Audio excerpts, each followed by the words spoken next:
నమస్తే అండి. రాబోయే ఎన్నికల్లో సీఎం ఎవరవుతారు అనుకుంటున్నారు? జగన్మోహన్ రెడ్డి గారా? చంద్రబాబు నాయుడు? జగన్మోహన్ రెడ్డి గారండి. ఎందుకండి?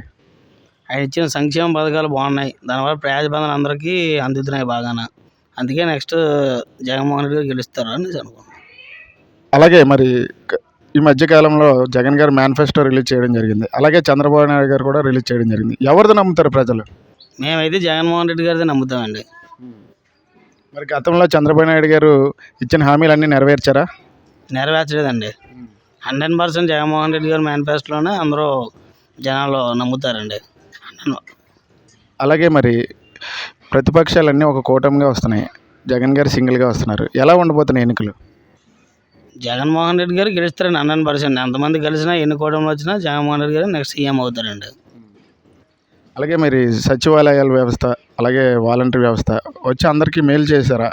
ప్రజలందరికీ అందుబాటులో ఉండి పనిచేశారా? సచివాలయం బాగానే చేశారండి. పెన్షన్లు కూడా ముసలి వాళ్ళకి 65, 40 నుంచి ఇయర్స్ వరకు అందరికీ బాగానే అందజేశారు.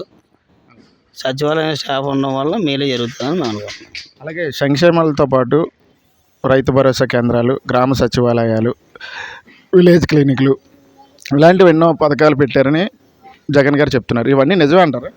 నిజమేనండి. ప్రతి ఊరిలోని ప్రతి స్టేట్లోని సచివాలయాలు ఉన్నాయి.